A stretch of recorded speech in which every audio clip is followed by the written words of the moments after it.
મિત્રો, મહેસાણા જિલ્લાના વિજાપુરમાંથી એક અજીબોગરીબ ઘટના સામે આવી છે, જે જાણી સૌ કોઈ ચોંકી ઉઠ્યા હતા।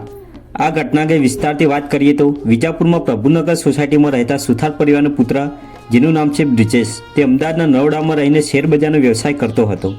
તે 27 ઓક્ટોબરના દિવસે ઘરે કોઈને જાણ કર્યા વિના ક્યાંક ચાલી જતા પરિવારજનોએ નરોડા પોલીસ મથકે જાણવાજોગ ફરિયાદ નોંધાવી હતી। આ દરમિયાન સાબરમતી પોલીસને બ્રિજ પાસેથી અજાણી વ્યક્તિનો મૃતદેહ મળી આવતા બ્રિજેશના પરિવારને ઓળખ કરવા માટે બોલાવ્યો હતો, જે બાદ પરિવાર અમદાવાદ દોડી આવ્યો હતો અને મૃતદેહ જોઈ આ વ્યક્તિ પોતાનો દીકરો હોવાની ઓળખ કરી મૃતદેહ ઘરે લાવી તેના અંતિમ સંસ્કાર કરી દીધા હતા। આ બાદ પરિવારે વિજાપુરમાં 14 નવેમ્બરના દિવસે બ્રિજેશ સુથારનું બેસણું રાખ્યું હતું। જોકે 15 નવેમ્બરના રોજ ગુમ થયેલો બ્રિજેશ સુથાર સહી સલામત ઘરે પાછો આવતા સૌ કોઈ ચૂકી ઉઠ્યા હતા। મિત્રો, બ્રિજેશને જોતા અંતિમ સંસ્કાર કોના કર્યા એ અંગે હાલમાં પરિવાર પણ વિસામમાં મુકાયો છે, ત્યારે હવે પોલીસે પણ અંતિમ સંસ્કાર કોના થયા એની તપાસ શરૂ કરી છે।